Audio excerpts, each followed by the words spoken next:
right, hey everyone, welcome to Softcast. This is your host, Sergeant Major Matt Parrish, and today we're going to talk about some fitness and performance things that I'm really excited to dive into a conversation about. You know, we talk often on this show, if you've listened to the show occasionally, you know that we talk a lot about performance, we talk a lot about POTFF, we talk a lot about physical, mental, cognitive, behavioral health, social and family connectedness and togetherness, and even spiritual performance, because we believe, as preservation of the force and family, sort of SOCOM's way of taking care of our people, we believe all of those things come together to really impact your overall human performance. And today I'm excited to have with me Matt Hesse. He's the CEO and founder of the University of Health and Performance, which is a pretty cool opportunity, really a cool location, a really cool program that he started with his team to really address some of these things. So first off, Matt, thanks for joining us today. How you doing, brother? I appreciate it. Thank you, Sergeant Major. I'm happy to be here, and I'm doing great. Oh, man. Well, it's good to have you. I'm glad we were able to make the time as, you and I have had some conversations both over distance and on LinkedIn. I really appreciate some of the stuff that you and your team are sharing and tackling. So let's start off at the beginning. You served yourself. You're a veteran yourself. What was kind of your reason for then serving, your kind of call for service, and then what was sort of leading to you making that career shift and getting out of the military? Well, first, I want to thank you for having me on. This is really, I have a ton of respect for you and for what you've done, and especially the work you did at POTFF while you were there the last couple of years. So thank you for your service. If you'd asked me that question 2 or 3 years ago, 4 years ago, I'd probably have somewhat of a different answer. I think with the benefit of hindsight and a little bit of perspective, I was called to serve. I believe today that I was called to serve because of trauma in my life. And I think a lot of young women, men and women who serve in our armed forces are called for various reasons, but I think there's a deep amount of trauma in our population that starts sometimes at a young age. And I think one of the most beautiful things about human beings is that if you experience trauma as a child, the majority of people, I think 90% choose to turn around and help others not experience trauma versus dish out trauma to others.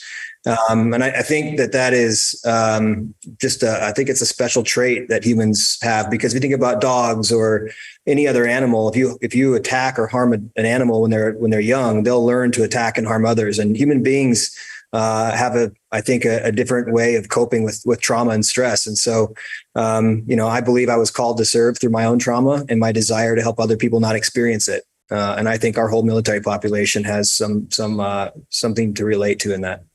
Yeah, absolutely. I mean, I know that, it's not something that necessarily you find out in your initial, first couple of times working with somebody or becoming friends in the military. But as you grow some of those deeper bonds, especially as you go either years together or in combat and things like that, there's often times where you get those windows into realizing that, a lot of folks didn't come from a very happy background. There's those of us, I was blessed, or I didn't have a lot of childhood trauma that I was running from, but it is more common than I think we realize a lot of times as we're interacting with each other, because we see each other as service members and we sort of see the exterior, the mask that person wants to put on. So it's interesting that that's now what you've been able to go back and sort of think of, but that may not have been actually what you were thinking of at the time. But experience gives us a little bit of perspective at times. So what do you remember? Like, what are your fond memories of your service? Well, I went in when I was 17 in a split op. So I went to basic training my summer of my junior year. I had a lot of encouragement to go to the military, I think, from people around me, guidance counselors. I was a bull rider in high school, and that came with all of the usual habits of being a bull rider, chewing Copenhagen, fighting, being an idiot. And I think I think I got some good advice from a recruiter, believe it or not. The advice was biased because he wanted me to enlist, but he shared with me what service had done for him, and I looked up to this guy, started boxing with him after school, and pretty soon he had me roped into signing a contract. And so 10 years ago, I'd have said I enlisted because this cool boxer dude in an Army uniform said, come hang out with me and then go be like me and go to the military. Now I know I was attracted to him because of, his ethos, his I guess maybe it's my first mentor in a way. And most guys would say the recruiter is not their first mentor, but I learned a lot from him, and I think he set me on a life that I'm super happy and blessed to be living. And service is everything to me in my life, and I learned it in the military and from him. So I'm grateful for that. Yeah, it's incredible. Sometimes we don't know it at the time of why there's that attraction or that connection to something that sometimes is something that we're missing or we want. We see it in others sort of, under the sort of under the radar. It's not something that's necessarily top of mind that we're thinking at the time, cognizant or cognitively that that's what we're chasing. But so as you started to step away, you do your time. I guess before we get to that, you go split, you go as your junior year, you go and then serve. Talk me through kind of as you're serving. Was it something that you enjoyed? Was it something that you're like, all right, I'm ready to go on to the next chapter of my life? Like, how did that work out for you? I love the active duty time. I thrived in it. And I think had I stayed in it, I would have gone down a track, probably into the population you're in. I had that mentality. I still do. I think there's a lot of correlation, which we'll discuss in a little bit, about entrepreneurs and operators. I think I had a tragedy in my life right after I got out of AIT. My mom got in a really bad car wreck, and I had taken care of her basically my whole childhood. And so she ended up paralyzed from the neck down and had no caregivers. And so as soon as I could, I transitioned into the reserves and went and took care of her. Went to college on my GI Bill, continued to serve in the reserves, and my memories of that time, I didn't appreciate what the service gave to me. Like a lot of young kids, you're running and gunning, and you're just trying to live life and chase girls and whatever you're chasing these days. I was just really, I think in this sort of fear loop or this aggression loop, maybe they're the same thing of, trying to take care of my mom and keep my head above water. But when I look back now, again, the hindsight, the values and the framework and the structure and the support system, all of those things that I learned in the military, they became my operating system and they still are today. And I think that, as we think about how we run our lives, the military is not perfect. But if you think about how amazing it is that we're able to operate at the level we are, the tempo we are, especially in the situation been the last 20 years, it's incredible, the U.S. military, I think, for that reason. And I believe that the population of service members and veterans, because of that, are our country's greatest asset. And, not to jump ahead, but I really believe that the veteran population is going to play a really big role in the future of our country. But we got to get through some stuff to get us there, so that we can realize that investment that we've made along the way, and then get those guys to a place where they can serve again and continue to feel what they felt when they were in the uniform. Yeah, that's phenomenal. I'm curious because you're a super big advocate for fitness, especially physical fitness now, and a lot of mental, resiliency and fitness that we'll talk about coming up. But was that something that was that natural to you prior to coming in the military? Is that something that you got passionate about when you were in the military, or is that something that just, hey, I've always, that's sort of always been foundational for me?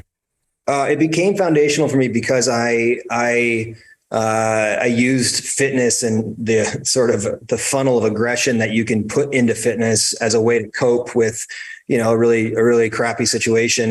And as I got older, I channeled that as a wrestler, as a bull rider. I channeled that that aggression and anger and into myself. And I think, again, there's correlation in this population with the ability to operate at the tempo that you guys do. And with the energy that you do, I think, you're pouring out a lot of energy and into that, and it keeps you focused and framed. And from a balance perspective, physical fitness is the vehicle we all have to have in the military. But when you apply it to the mental and emotional health of your life, in both the way I was doing it's maybe not the most positive way to use physicality. Maybe I'm channeling more aggression. As I've gotten older, I've learned that that's not necessarily the right way to do it. But fitness has always been the outlet in my life that I could go back to when things got tough. I could train through it, and it gave me a mental clarity and a focus and an ability to work through things that I don't think I could have hadn't I had it. And so it's just become a framework for my life. And I'm obviously taking it now into the work we're doing now, and doing a deep amount of research and validating a lot of things to make sure that what I'm producing in this strategy or this framework is one that everybody can relate to and use. No, it's great. And there's a lot of folks, especially in our community, that sort of have that same connection that you have to fitness, right? To really understanding the mental and emotional health part of that, and knowing that, like, hey, the more I strain it, I'll be honest, I did not have that connection early on. Like, it took me a long time. I understood it from a, needing my body to be at a certain level to be able to operate on the job, but I did not have the mental connection to that yet. It was just another task, something I needed to do to prep myself. But I didn't appreciate the effect it had on my mental and emotional health until it was taken away from me from neck injuries and not being able to do some of those things. And all of a sudden I'm having all these other issues. And it took me a while to unpack that, like, oh, well, I'm not burning any physical stress, and all these things I took for granted. Once that's all taken away, suddenly, wheels are falling off in other places. And it was something that was really, it's kind of one of those things when you have that realization, that breakthrough, you're like, duh, of course, you kind of feel completely stupid that you're like, yeah, of course. Like, literally, how many people do I know that's how they cope with stress? But it did not connect to me until it connected for me. And I'm glad it did, because, as you know, the transition away from uniform becomes even more important to maintain that physical readiness for this next mission in your life, because it is as important as any to thrive after your service, and physicality. I think people are so excited to take the uniform off, and maybe they think they're going to just kind of go, but take it off. And sometimes they take off all of it, and they take off their values, they take off their fitness, they take off their regimen, their structure. And when you strip all that stuff away, what's left is your natural, who you are and what your personality is. And I think because this population is so selfless, and a lot of people might say, well, geez, operators are not selfless. But if you distill down into what that means, it's basically where you focus. And because from the outside in, you look at an operator, like they're training all the time. They're whether that be on the range or in the gym or cognitively, they're focused on all of those things for the mission, and not for themselves. And it may seem like it's for themselves, but it really is for the mission. And I believe that, that's one of the things that we need to do better with our service members is help them focus on themselves once in a while. Because if you look down the sort of priority funnel, and I'm sure this is the same for you, it's probably mission, family, self, and whatever your religious or spiritual beliefs are. You'll fit that in there where it makes sense. And sometimes at the top is where it makes the most sense. But, for others, it's those three places. And at the end of the day, if you pour from an empty cup over and over and over, eventually you're going to break. And I think that's really what I'm so focused on. I know that POTIF has been working on that as well, but it's hard to get these fast tempoed guys to slow down and actually turn it around and look at themselves and say, well, what do you need to be able to continue to be operate at the level you are, or, what are you going to need in the next part of your life? And so, I just really believe that that's an important thing to think about in combination with, investing in yourself physically. I think it's an inventory that we all need to take throughout our careers, not just at the end. Yeah, absolutely. Yeah. And that's really, the crux of why I want to have this conversation, right? It's just more and more of these conversations, more and more of getting this, kind of similar to the conversation I had earlier in this season with Doug Kesswetter from Softly. It's like, as you get to sort of a place where you realize some of these things, all you want to do is go back and tell people that are in those places where they don't realize it yet, like, hey man, think about some of these things, like have the self-awareness to realize that, like, it, there's an initial aversion, Matt, when you say like, oh yeah, we got to have them focus on themselves. Like all of us they're like, oh no, we want, and it's like, no, we're not saying like become selfish, self-absorbed, weirdos. We're saying like have the self-awareness to understand what you need, the balance you need to be able to operate at optimal capacity so that you can do the mission. Like don't be so myopically focused on something else that you break. And then you still, ultimately your goal still fails if you're not there to be able to help with the mission. So I'm curious, as you make that transition, right? Initially, not really by your choice, right? Sort of feeling like, oh man, I was like, everything was going the way I wanted it to, and now suddenly I've got to, go to the reserves and whatever else. But you make a transition into a pretty, as you said, an entrepreneurial type of, pursuit, which is fairly high stress and all these things. How did that transition go for you, and how did that sort of lend itself to the awakening that you've had now about a lot of these things? Yeah, great question. And I think that the last piece of that is sort of now I have that perspective and looking at that, where I was then and where I am now.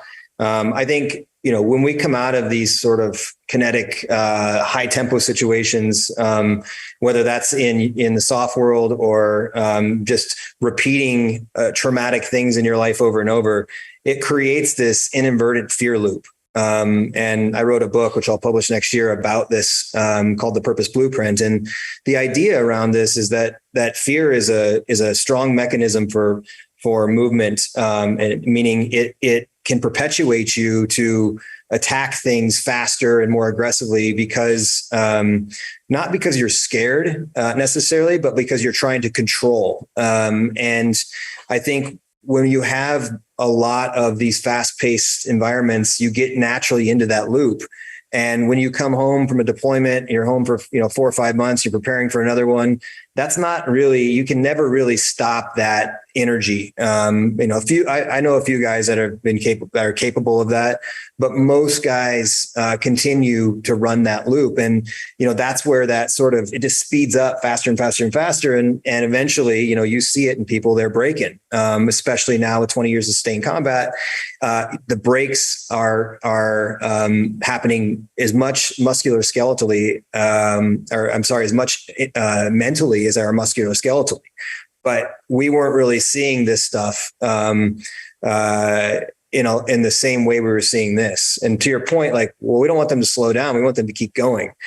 My belief is that, as you're building your career across the soft, in the soft space, you can take these sort of mental, physical, and emotional health checks along the way, or breaks, where you actually focus on yourself for a little while, slow down, take a mental, physical, and emotional inventory of who you are, where you're going, what your values are, what your family values are. And by doing that, you prepare yourself, one, to have a longer career, because you are taking just that, minute to slow down and focus on what really matters in your life. And that's not to say that you're being selfish to the mission. But if you're better and more in a state of control, that is not fear driven. And I don't mean fear. Like I'm sure a lot of operators listen to this saying, this guy thinks we're scared. I don't think you're scared. I think it's a stress thing. I mean, I have the same exactly. same loop. Yeah. It's pressure and stress. Yeah. You're consciously dialed in. Right. But you're subconsciously operating at this sort of fear loop. Fear of failure, if anything. Yeah. The fear of failure, fear of letting your team down, the fear of letting your family down. And who suffers the most when you're doing that? You do, because you build this pressure. And then the people that are closest to you, like your family, you treat them the worst because typically you hurt those you love the most. And it's an unfair situation that a lot of our spouses who have been next to us serving they go through those. And that's why there's such a high divorce rate. And inside of you're saying, God, I'm just trying to do everything I can for my unit, for my family. And you feel burned out. Your family feels it. And I think it's because you can't pour from an empty cup. And I really believe that we need to find a way, to your point, to keep the operator operating. Don't slow them down. Don't focus on yourself. Don't be selfish, but little breaks once in a while to do a focused amount of work physically, emotionally, mentally, and spiritually on yourself will pay big dividends as you think about exiting, later on down the road. And I think the DoD will get a better investment out of its folks doing that. And I think that more importantly, the selfless service member who gives so much time to their country will leave the military charged, healthy, and ready to crush their next mission. I'm, as you can see, very passionate about that because I love it.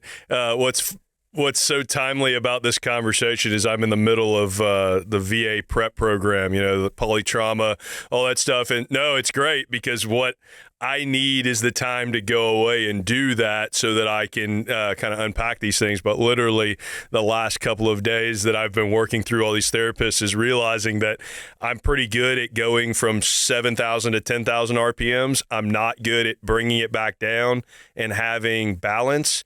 So even in the times where I try to find some relaxation or rest, I am still engaged in that rest thing being a task that I need to be the best at. So if I'm going to the beach, I want to be able to go and play volleyball or paddleboard or surf or whatever. If I'm going fishing, I want to catch the most fish, like whatever it is that's supposed to be quote unquote relaxing. I'm still creating work and task out of it. And it's still a competition. And so trying to learn, like, how can I, use things like art or like physical exercise, meditation, all these different things. And I'm the POTF guy. Like, I should know these things, right? But still, when you have those realizations in your own life and then you start, it's sort of as you have a scale kind of taken away from your eyes, or you sort of have an enlightenment about something, you look back and you realize like, oh yeah, for the last 10 years, my body's been saying this and I just didn't really realize it. And so it sounds like you've not only had that in your own, but then now you've started to see it. Talk me through, UHP, University of Health and Performance, like why, along with FitOps, like what made you decide, like, okay, I'm doing the GNC thing. I'm an entrepreneur. Obviously, fitness is important to me. I understand these things. What made you make that jump to, like, I want to serve the community. I want to serve, not just SOF, but all veterans or all transitioning military, and try to help them be able to tap into some of these things? Yeah, it's a big question that is, I guess all of it comes back to where I started, in that I feel so grateful to the uniform and to the people that I serve with for that time in my life where I was that structure I was given was a gift in a lot of ways, because it allowed me to do what I've done from a professional perspective. That framework, I couldn't have done what I've done hadn't I had that. And so when I got out of the military, I started working in a nutrition store. I had broke my neck wrestling, also preparing for collegiate wrestling. Yeah. And, nutrition and training played a huge role in that recovery. And I felt like if I could,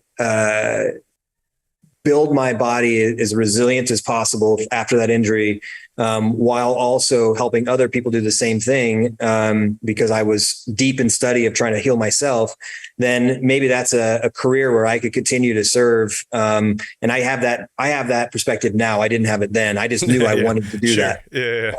But long story short, I started working in a nutrition store and just became super passionate about writing people's diet programs, helping old ladies with menopause pills. And I mean, I could tell you some weird stories about girls, older women coming into my store crying and I'm like, what the fuck is going on?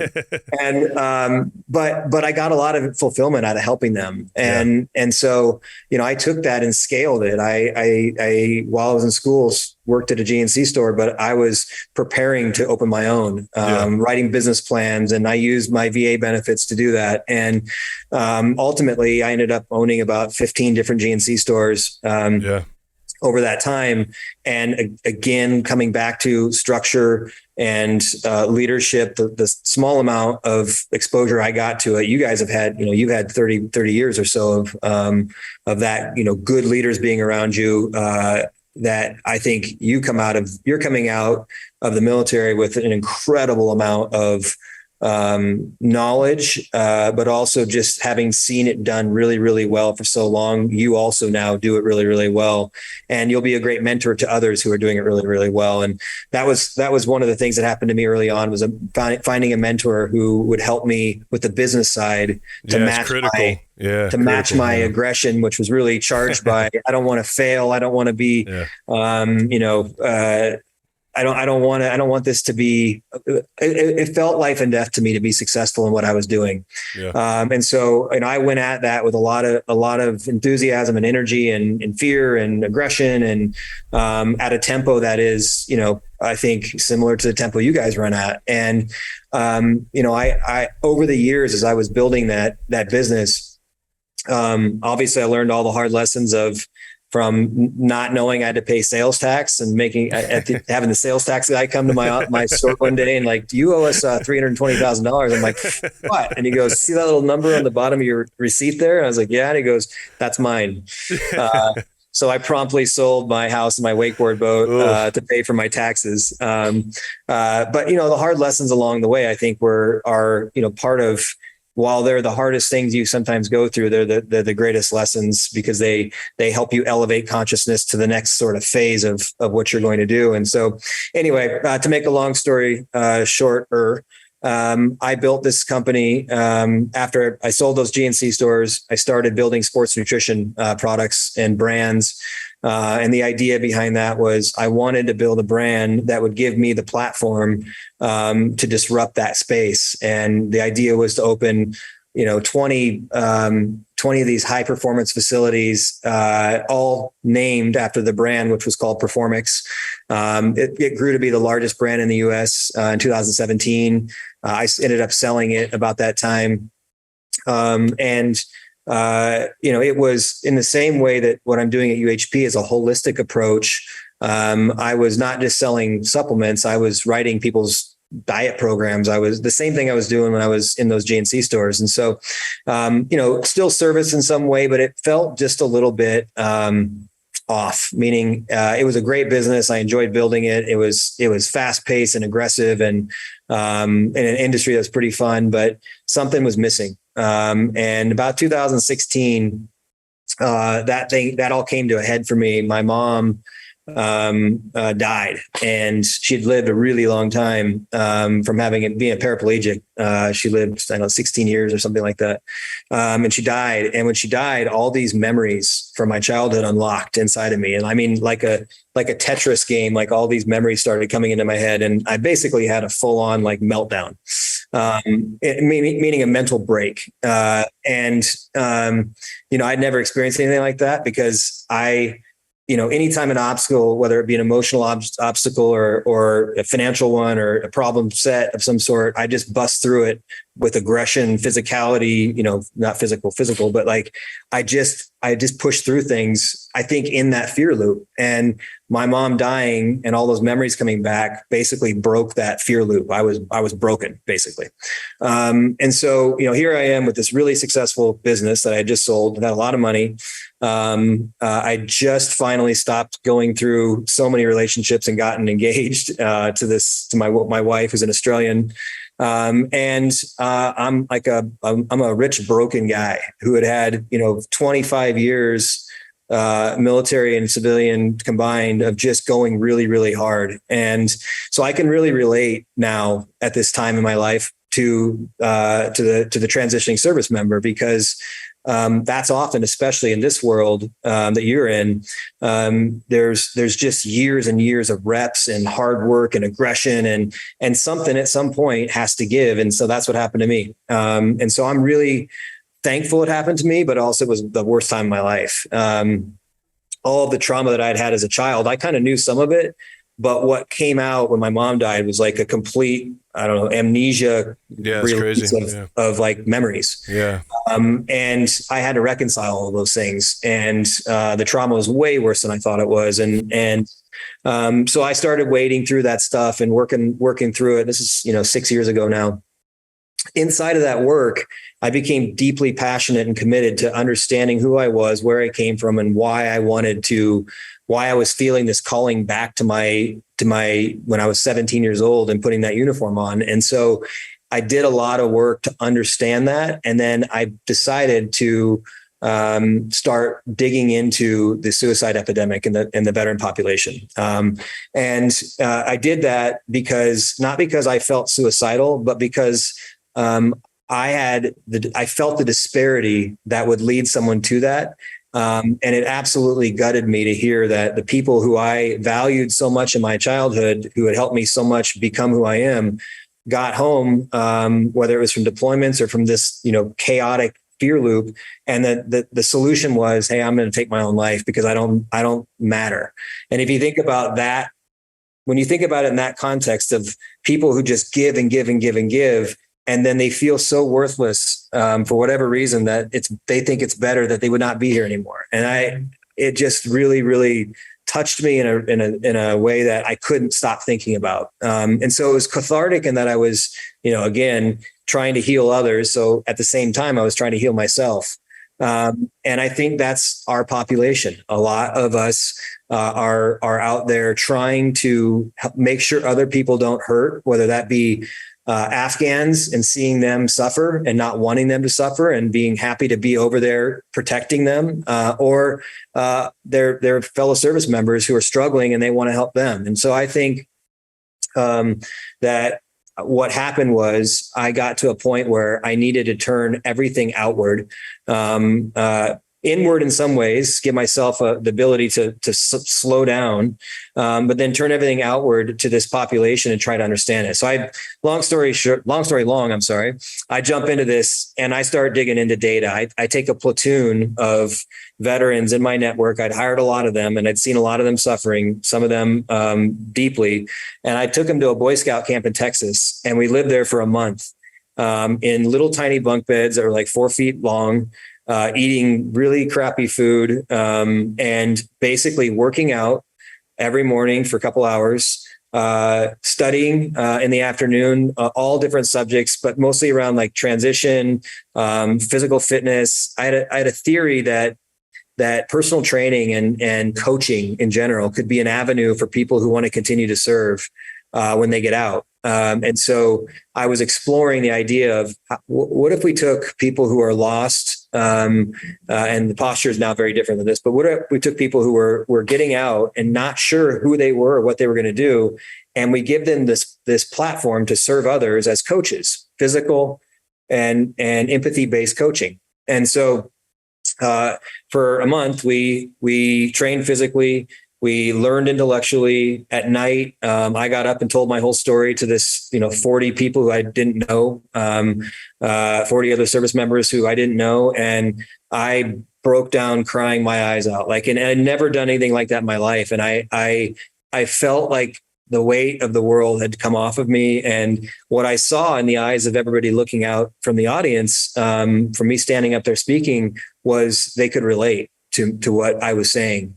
Some of them directly, who had really severe physical trauma in their lives. Some of them from what would be combat trauma. Some of them just empathy inside of them felt empathy for me. But what I saw was 40 hardened from battle, hardened from life, men and women who just wanted to make me feel better. And also I could see inside them, they were hurting too. All in this like instance, I was like, holy shit. And you know, I what I realized was that community, physicality, and intellectual knowledge all in one space could be combined to create this incredible transition program. And I learned this more and more over the pilots. And I ran 10 of these pilots, about 300 veterans certified as coaches, lived on these Boy Scout camps in these little beds for a month at a time together. And, you know, at the end of that data, which was about 2019, right prior to COVID starting, I decided to leave the business that I had built for all these years. With, you know, I'd done what I had committed to doing, but there was a lot of unfinished work I could have done for a lot longer. But I was so committed to this that I said, I'm going to go study this and I'm going to go fix this horrible epidemic that has been plaguing our population for so long. And so when I say I'm going to go fix it, I mean, I'm literally going to fix, at least provide a framework for solution for others to start doing the same thing. And POTIF is an H2F and in all these different strategies to create holisticness are not different. The challenge, which I'm sure you see, is there are these 4 or 5 domains, depending on which one you're looking at, but they're basically physical, mental, emotional, spiritual, values-based, you know, focuses. And the idea behind making the center of gravity coaching is that it gives you a platform to continue to serve in a healthy way. And so, you know, after I looked through all the data, I watched every exit interview from every single graduate. I listened to most of their stories myself while I was there facilitating conversations. What I realized was that the suicide funnel, we're approaching it from the bottom up.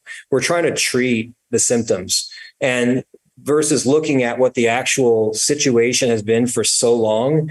And it is that when you take off that uniform and lose purpose, and anybody who's listening to this who thinks that they're not going to feel it when they take that off, meaning the loss of the ability to serve others on a global scale that is, you can't describe how important it is to your subconscious. Yeah, like it's everything. I really believe that. And service is just at the center of gravity of all of that. And so taking that uniform off, you're giving your cape away. And you have to do it at some point. And I wanted to figure out, how do we transition folks in a way that allows them to thrive and not just survive? So I quickly moved away from, I'm going to stop suicide, to I'm going to help our population thrive. I'm going to empower our population to thrive. Because there's enough nonprofits and people out there saying, give me money for all these broken veterans who are so messed up from combat, who it's all BS. Certainly you have trauma from deployment. Certainly you have trauma from the service, but I'm guessing that you're more proud of that than anything else other than your family. And that pride will grow more and more and more the further away you get from that uniform. And so, you know, I wanted to find a way to help sustain that feeling. And so I believe that careers that have an incredible amount of purpose inside of them, that allow you to pour yourself out into others while also pouring into yourself. I think a lot of people don't love themselves, and I didn't for many years. And I was in that fear loop because I didn't love myself. And you can find love from yourself in a lot of ways, but the first thing you have to do is forgive yourself for anything that either you did or others did to you that you think was your fault. And I learned that after 30 some years, and I want to help others who are suffering in that way learn it faster. And everybody has some of it. I don't care who you are. I don't care how dialed in you are, how prescriptive you are about how you live your life. everybody has some of this inside of them. And if you can't forgive yourself for some of these things, you can never really love yourself enough to feel like you're worthy of awesome things. And so I wanted to turn that epiphany that I had in my life around and give it back to the people and the uniform that gave me so much. And so that's why I started down this path, and I am on a literal mission that is supercharged inside of me, and I've seen it come to life now. I guess maybe it'd be a good time to tell you what I'm doing. Yeah, well, I was going to say, there's I know that you're no longer in a small Boy Scout camp in Texas, so that's a good plug, as people are like, well, it sounds like really awesome, but I don't know if I want the 4-foot bunk and the beanie weenies. He's got a little better place now, folks. I'll tell you that now. But so as we were talking about that, I mean, we branch over it a little bit, but we go from literally like I'm working at a GNC to I sell this massive company. Well, that experience now, as somebody who's transitioning, like, there are a ton of great nonprofits. And again, I will give this, because I should have given this legal sort of, disclaimer at the beginning, because if you are a regular Softcast listener, first of all, thank you. Second of all, you've heard this disclaimer on like every episode, because SOCOM doesn't specifically endorse any specific nonprofit or any product, anything, but we do like to have these conversations with experts and with people who are passionate about these concepts and about these themes, right? And so we're not officially from US SOCOM endorsing UHP or FitOps or Performix or any other thing that we talk about on here. We're talking about the themes and why it's important, and then we want to talk to Matt about why he's passionate, why he started these things to try to fix these problems, right? So, okay, I think I got the lawyers where they won't kick the door in. Now, the experience you had running that multi-million-dollar company and then having your own issues both physically and mentally is an amazing amount of experience to then be able to pour into others, because life is a better teacher than anything else, right? And so I think it's incredible that, yes, you have the service background, but really being able to go and do the industry and entrepreneurial side is as much important to be able to sort of help folks kind of vector in on some of those things. And of course, I'll bring it back as I kick it back over to you. I love the focus on service, right? Because I agree with you, and I echo your thoughts that finding a way to be of service of others is super important all the time, but it's almost even more important when you've got something going on yourself. Like, the more you can take the view off of like, okay, I'm having an issue in whatever capacity. Experience has taught me that if I take that view and put it on like, how can I help the person left or right of me, or how can I help someone, even if it's across the world, if the mission trip, whatever it is, if I do that, I'm much more likely to come out of that valley on my own as well. So I love that that's central to the program and central to sort of what you all are talking about. So now, having said all of that, I'll kick it back over to you, because we're not in the Boy Scout camp anymore. We've got a pretty good digs. Tell us what sort of UHP is now, or University of Health and Performance is now, and what it's morphed into after the last couple of years. Yeah. So I took all that data. I wrote a book, and essentially I was writing an outline. And I'm going to say it because people understand it. I was trying to write transition for dummies, basically. I wasn't going to, I had no intention of doing what I ended up doing. I was going to run these camps, sort of a little side project. But when I listened to all that data, and I was reflecting on my own life, and I'd kind of come out of this, 3-year deep hole of understanding why somebody did that to me as a child, understanding, what it meant to me in my life. And I basically got into my own little petri dish of my life and started looking at it and like, holy, like this is a recipe. I'm incredibly appreciative of all my experiences, but I don't want everybody to have to go through that much to get to the end. So, ultimately I decided that I was going to write a book about transition specifically for service members. And I was going to focus it on the key things that I had heard in these camps, meaning like the language that people were using, the things that I had done in my life that had helped me become successful in whatever definition of success you use. I use it from a fulfillment perspective and from an economic perspective. And I wanted to create the fastest line to that for every single service member who wanted it. And that was my goal. I got into writing it, and I hired a PhD who now works for me. He was a PhD candidate at the time, Dr. Ben Frakley. His dad is a retired 3-star. You may know the name.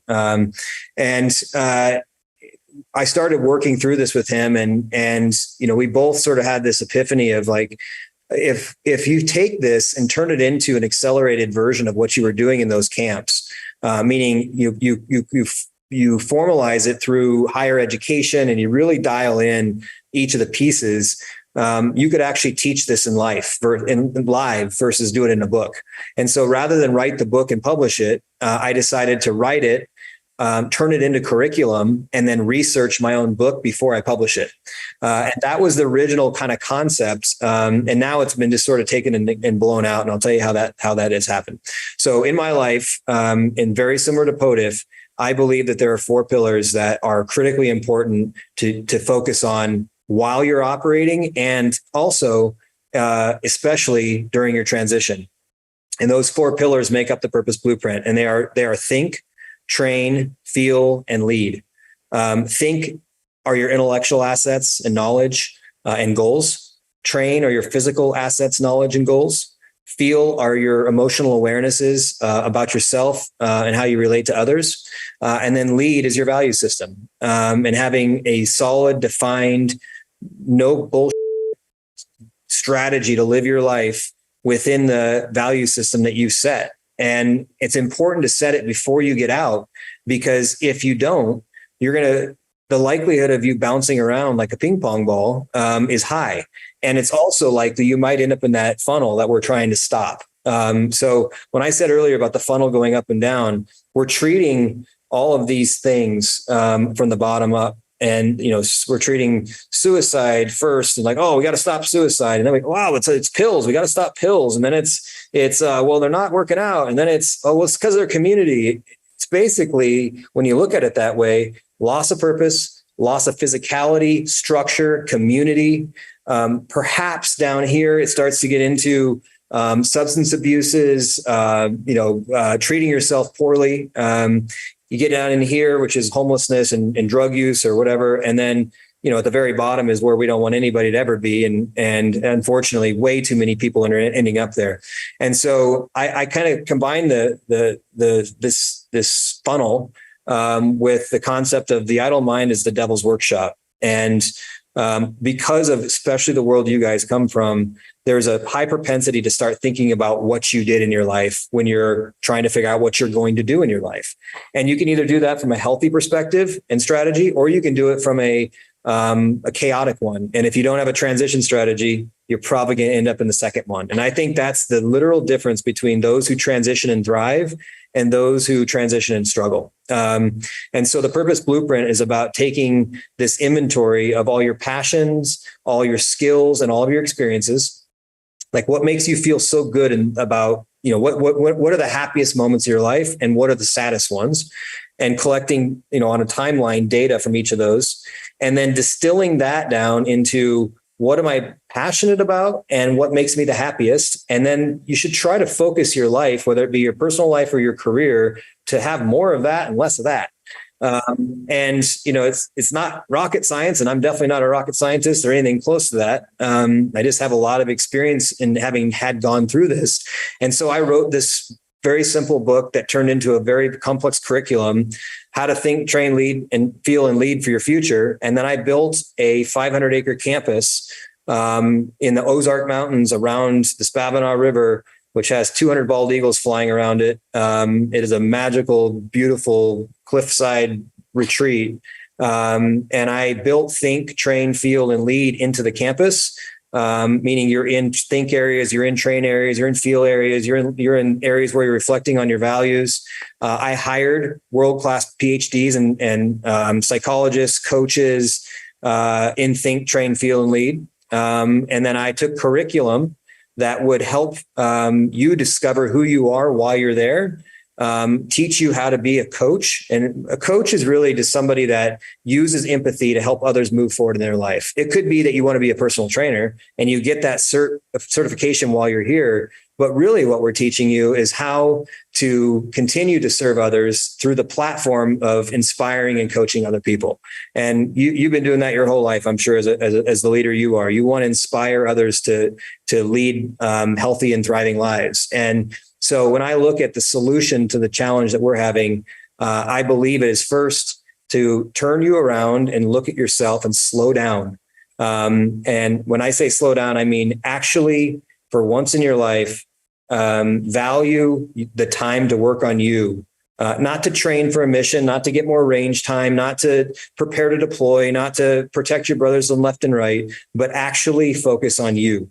Slow down and figure out who you are and what you want in your life, and then build a strategy to go out there and crush that. And so when you leave our campus after 21 days, you have a personal purpose blueprint, how you're going to think, train, feel, and lead for your future, and a coaching certification so that you can go back into your community, whether it be as a gym owner, a personal trainer, an entrepreneur, that gives you the facilities and the abilities to lead other people and help them change their lives. No, I love it. Back to sort of the fruits versus the root of the issue when we talk about suicide. I've come to much the same conclusion over the last, 5 to 6 years, as we all have tried to figure out what can we do about suicide. I did a long research paper where I focused on that. And I ended up, I started, it was like, okay, I'm going to write this, 20 page or so paper. It ends up being 50 or 60 pages because we're talking about this. But the impact or the sort of distillation of it was, my thought, kind of similar to yours, was that what we usually end up seeing is loss of identity from loss of purpose and loss of belonging, which if you lose one or both of those and it cracks your foundational identity, that's where you get into, as you said, the funnel, right? What's interesting about trying to proactively keep that from happening is really a lot of it is self-realization, right? And when you hear that, or when you're like somebody, there's me 10 years ago right now that's hopefully listening to this podcast. It's like, focus on yourself. Like, come on, Matt, but until you get to that point where you realize that you have to have that recognition that if you look at, there's a ton of different folks that have looked at transition in different ways, but if you look at it like a mission, you wouldn't just bumble into that. You wouldn't just go in without any sort of intel on what the friendly forces were, what the enemy forces were, and what you planned on having as a mission statement, right? So it totally makes sense.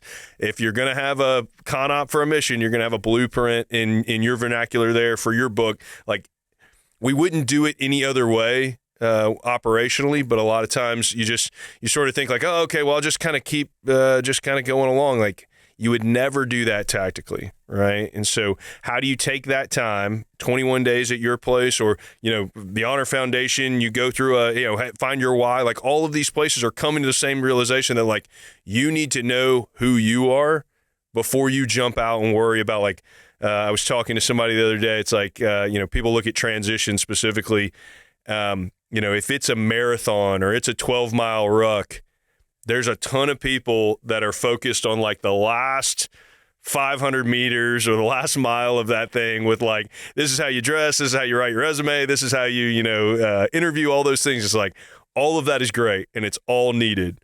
But there's another like 11 miles of this ruck march that you need to do prior to that to make sure that you're focused. Otherwise, that's why there's a high percentage of folks who don't stay in their first job or first career as they transition out, because they didn't, a lot of times, sometimes they may have known and just, hey, made a bad choice, it was a bad situation, whatever. But I think a lot of times it's not doing that self-realization beforehand, so then they end up doing it afterwards. So how many of your guys, if you gave them the choice, would go, if you said, hey, you can either go to Nico and have some work done in your brain, or you can go to Exos and train? What would you say? And I think the epiphany for me was what's the vehicle that will make people want to do this? And it was the combination of, I came from the consumer product space. So building brands that made people want to buy my stuff by doing various things, making it look like it's worth it, making, the messaging feel like it's inclusive for you. And so when I built the campus, like there's no Boy Scout beds anymore. This is like, it's like I took a world-class retreat and merged it with a university and a military base, the good parts of the base, not the bad. And it's like Disneyland for transition. And I did that. I invested so much money in the design and the building of this campus because I wanted you, when you get out, to come there and be like, wow, this is for me. I get to come here and just do this for me.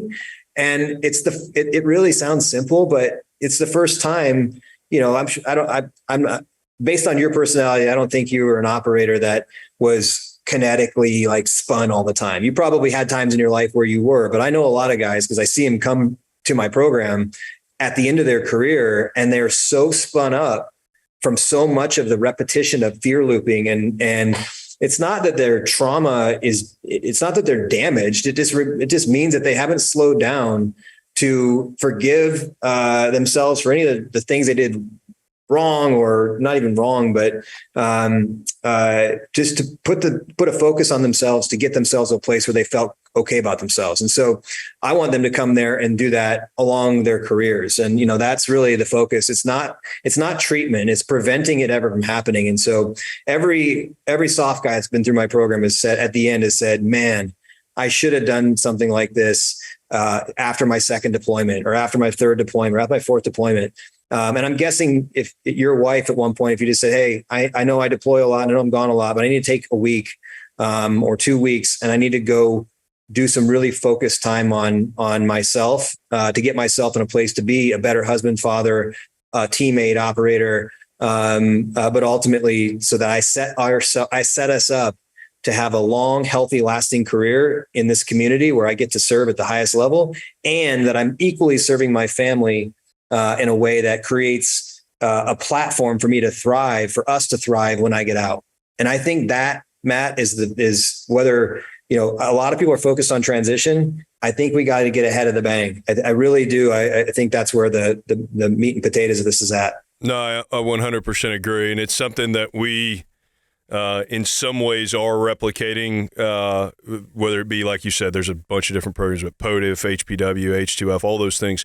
When we started POTIF, it was long before I was involved. I was just a dude on a team that was happy we had more physical therapists. But when SOCOM started POTIF, it was so reactionary because it was built in extremis. It was built and it was just trying to plug holes. I often say when I'm talking to our providers, like, there's a rushing river, and we just started chucking chairs and tables and whatever else in there to, like, we got to dam this water because it's flowing like crazy. Well, now as we've learned those things and we've started to be able to patch people up after they break, our entire focus now is trying to bring those up earlier and earlier in life and try to message back to, again, me 15 years ago, like, hey, man, you're not a unicorn. Like, you are going to, like, you have, after these 20 years of the global war on terrorism, you have all of the case studies you could possibly ever want. Some of the most squared away operators in some of the most specialized units are the most broken when they get out. And it's not because they are turds, and it's not because they suddenly forgot how to be really good people and really switched on. It's because they were in that loop.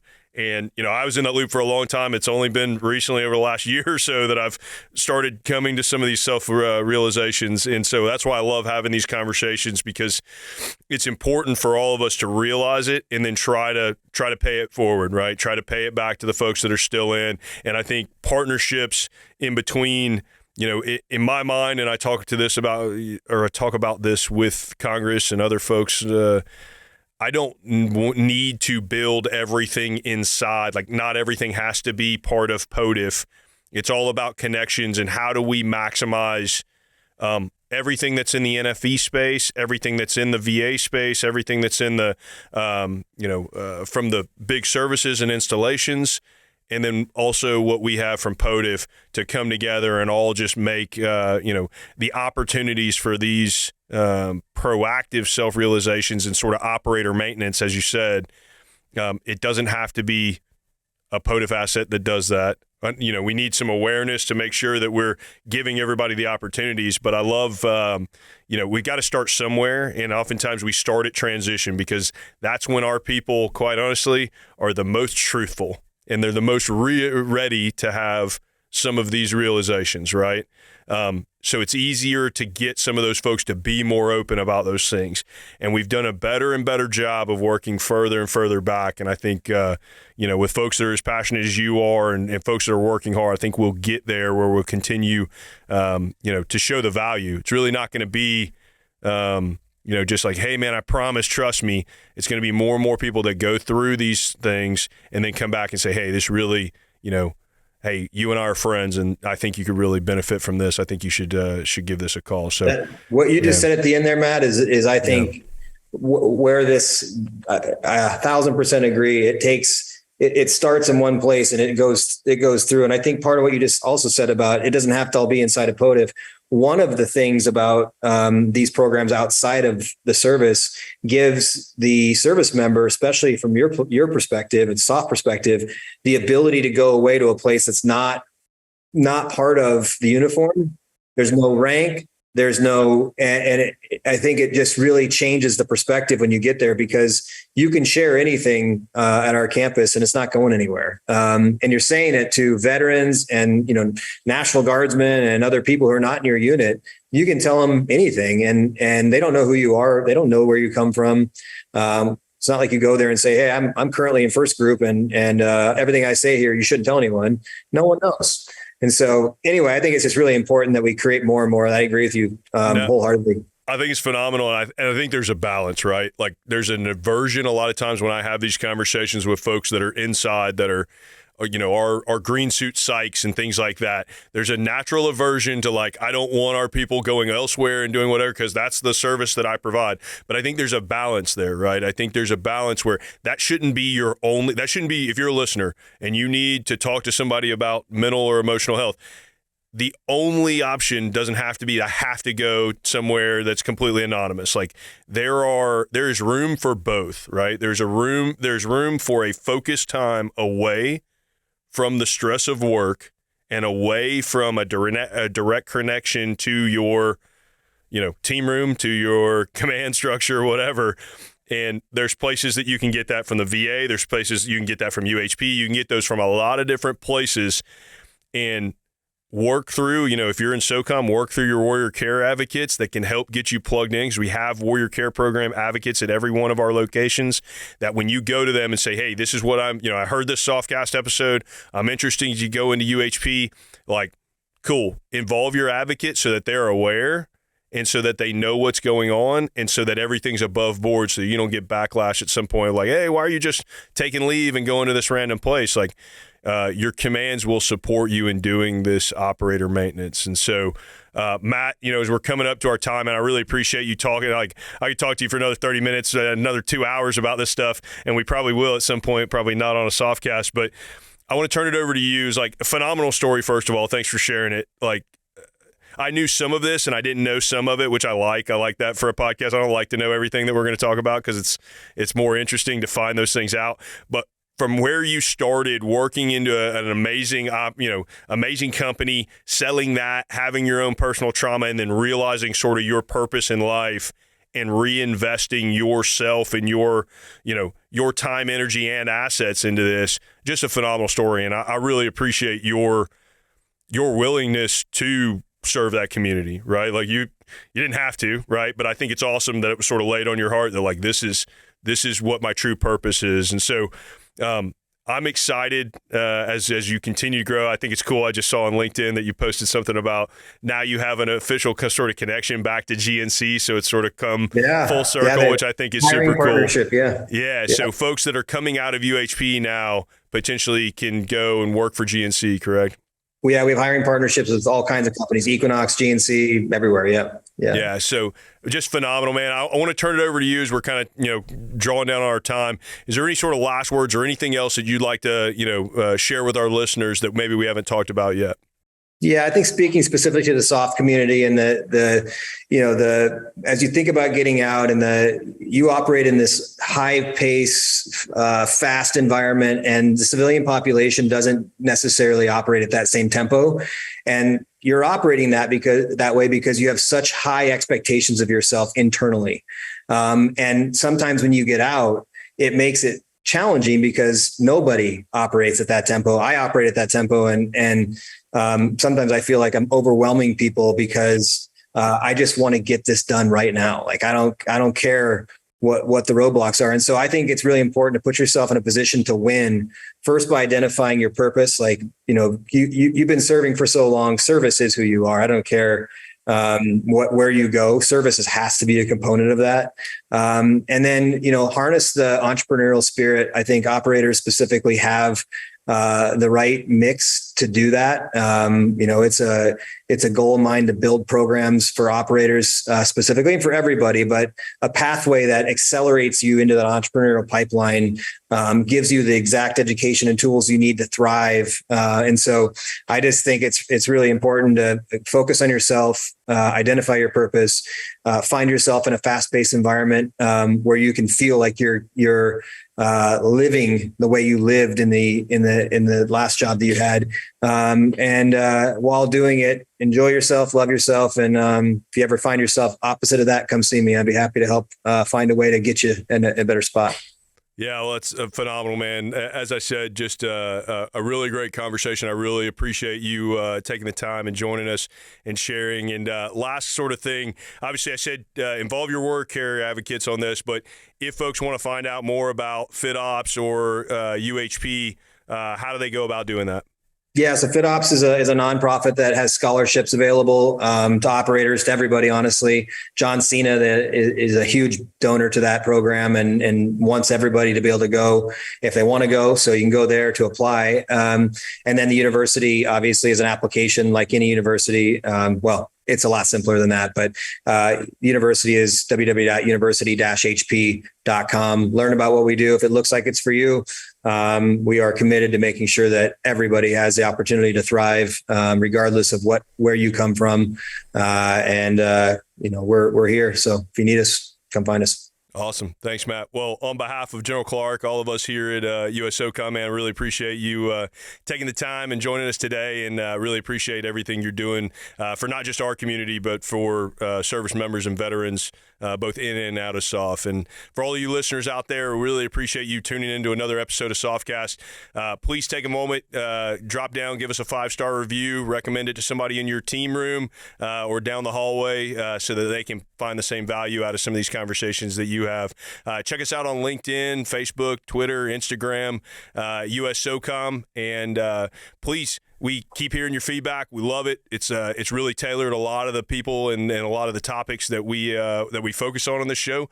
So if you got an idea, don't be afraid to drop us an email at sofcast@socom.mil. And so on behalf of all of us here at SOCOM, thanks for listening to another episode of SOFcast.